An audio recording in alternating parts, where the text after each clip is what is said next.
Welcome inside the Broncos studio. I am your host and team reporter, Elisa Hernandez, alongside our lead writer on DenverBroncos.com, Aric DiLalla. The Broncos have returned back and hit the field for a good day of practice, the final 3 open practices of training camp. Head coach Sean Payton mentioned it being a ramp-up day with good situational red zone work. What did you take from the day? Yeah, I thought it was a back-and-forth practice.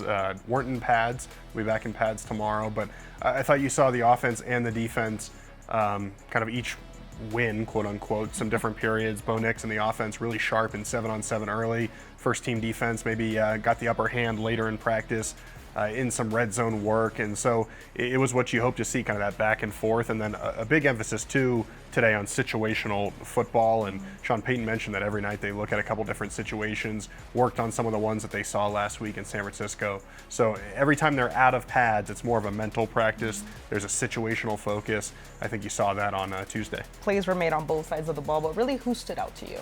Yeah, I think a couple guys. One, RJ Harvey, and we got our first look at him in live action against the Niners on Saturday, but I thought there were a couple of runs in particular where he really got north-south through the hole quickly, and Sean Payton was asked about that, about if he bounced it outside too much in that game against the Niners, and Sean Payton said there's maybe one run where he saw that, but otherwise he likes the speed of RJ Harvey and his ability to get to the outside, and I thought you saw that against the Niners a couple times where, man, it looked like he didn't have anything, and then boom, he's 7-8 yards down the field.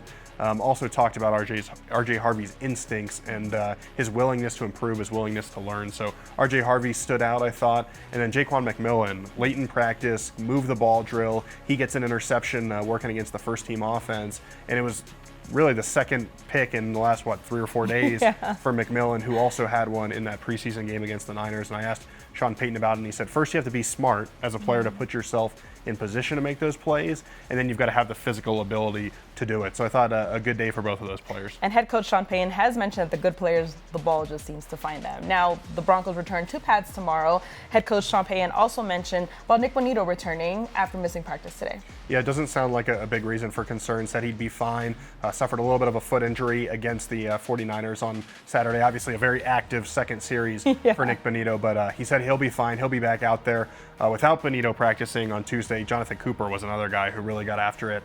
A couple tackles for losses. He was all over the backfield for the Broncos offense, so he had a big day in Bonitto's absence. When you look ahead to the joint practice that the Broncos have on Thursday, knowing that they just had one against the 49ers, what kind of benefit does that bring, knowing you're going to see 2 opponents back-to-back before preseason games? Yeah, I think it's twofold. One, it does give you a second team to practice against, another different scheme.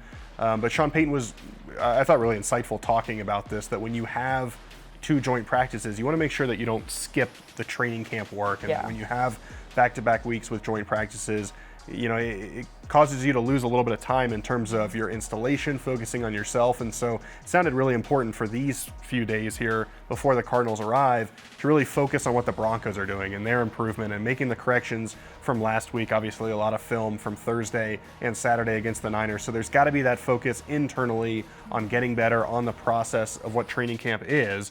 And then you get to the Cardinals coming here. And we'll see if it impacts the game on Saturday. Sean Payton did mention that typically in the second one, he'd like to see his starters play a little bit longer. That may change based on how much work they get on Thursday in that joint practice. Well, I know Pat Surtain cannot wait for the joint practice and for the game on Saturday. In Broncos country, we hope to see you on Saturday for the second game of the preseason. But until then, we have you covered with everything from Broncos Training Camp on DenverBroncos.com.